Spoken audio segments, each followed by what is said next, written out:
Okay. Apparently she's not quite ready yet. Let's keep it going I'm then. ready. Can you hear me? There you are. We got her. Oh, well, it's so great. We didn't see you pop up right away. Laura, great to have you this morning. I wanted to start with this breaking news overnight that it appears, and there you are. You popped up for us. It's so great to see you. The Daily Mail has a very interesting story that's saying that Vladimir Putin essentially may be running out of bullets, that he might have a week and a half, 2 weeks max. He's losing warplanes, tanks, all the rest of it. He obviously went into this thinking he was going to bulldoze his way through Ukraine. He's obviously caused a lot of destruction. Don't want to minimize the fact there's over 2 million refugees. But this has not gone as well as Vladimir Putin expected. I don't buy it for a second, Ed, I'll be honest with you. I really think that there's so much misinformation. We've never really seen anything like it. I mean, I've been covering wars now for 35 years, and I have never seen people with their nails done in the Ukrainian flag, right? I mean, we're being corralled into this box where we either have to hate Vladimir Putin and believe everything evil that's said about him and love Ukraine, and there's no in between. And that reminds me a lot of you're either, a white supremacist or you go with the Democrat narrative on everything under the sun. So Vladimir Putin knew exactly what he was doing when he went into Ukraine. The Russian military isn't perfect. They, for example, I've spoken to multiple defense specialists and intelligence specialists from a Defense Intelligence Agency who've studied the Russian military for years. They do have a difficulty mounting complex air operations because they do very little training hours in comparison to, for example, the United States air assets, right, our fighter jet pilots. But Russia is not struggling. What Russia has done from the very beginning has been very strategic. They didn't go straight to Kiev. They went to all those bioweapons laboratories that are scattered all over the country. Some of them they built, so they know where they are. They've known where they are since the Soviet Union, because under the Defense Threat Reduction Program, we went in after the fall of the Soviet Union and supposedly turned those facilities from bioweapons labs into public health labs. Although, these days it's hard to believe anything that our leaders tell us because they've lied about COVID, they lied about Russia collusion, they lied about the Ukraine impeachment trial, and there's so much more going on in Ukraine that nobody is talking about. You see such dishonesty when it comes to the history of Ukraine. You see dishonesty when it comes to the Azov Battalion, which is funded by the U.S. and NATO. I mean, you can find pictures of them online holding up the NATO flag and the swastika at the same time. Their own emblem contains the black sun of the occult, which was a Nazi SS emblem. And it also contains the sideways, lightning insignia of the SS. I mean, this is on throughout the Ukrainian military. You can see that black sun of the occult on their body armor, even on the female soldiers who are paraded in front of the world as being, such an example of Ukraine's independence and spirit and nobility. Even they are wearing the black sun of the occult. And, the White House wants you to believe, well, this doesn't matter. It's just a small number of troops. It's not true. The Azov Battalion has been murdering its way through eastern Ukraine. Yeah. We don't want to admit this. This was why Crimea voted for independence. This is why Crimea wanted to be with Russia. Because we in the media, in the Western media and in the West, won't acknowledge the reality of what's gone on. Western Ukraine backed the Nazis. It was a headquarters for the Nazi SS. The CIA under Allen Dulles actually gave immunity from prosecution to the Nazis of Ukraine from the Nuremberg trials.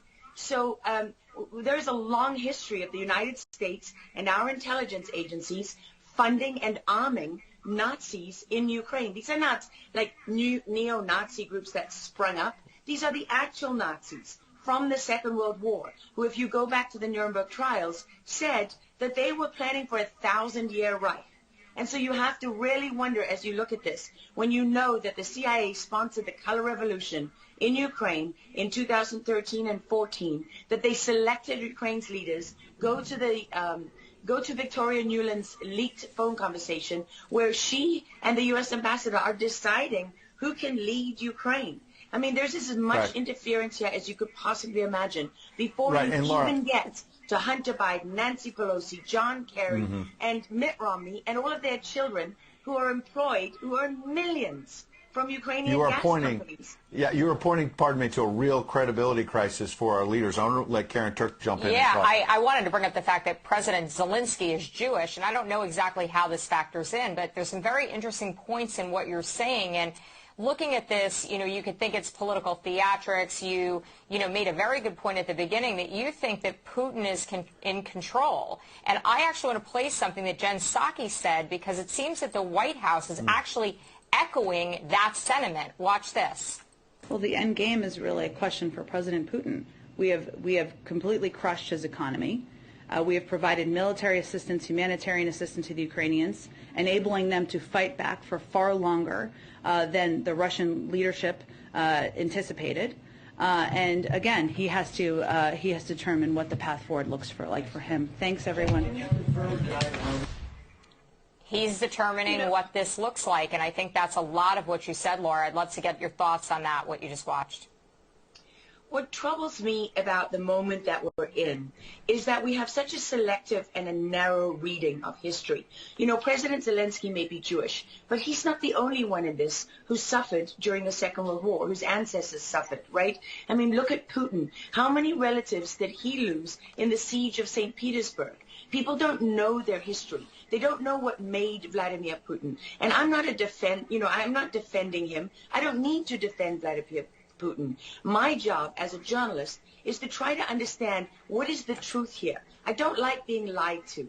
And we're being lied to on an epic scale. When we're told your only choice is you have to be 100% with Zelensky, who's a puppet, who you can find on the internet in black stilettos and leather pants, with shirtless, doing a spoof Dancing with the Stars kind of entertainment video. That's a mock of a Ukrainian group that does this kind of satanic occult type of music video.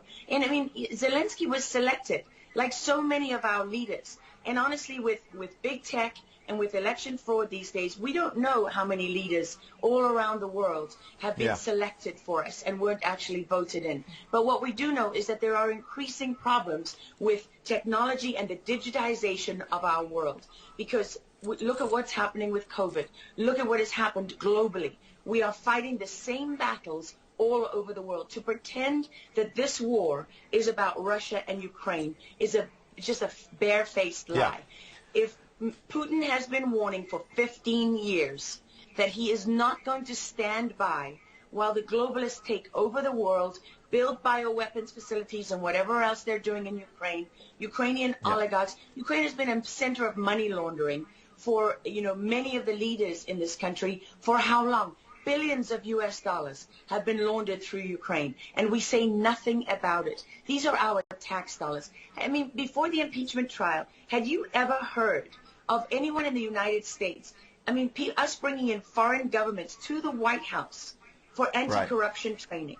I mean, does nobody question these things? Why do we not question them? We have an idiot like Lieutenant Colonel Vindman who goes at the impeachment trial and sits there as a lieutenant colonel. He didn't even make colonel. And he's telling the President of the United States what his policy should be.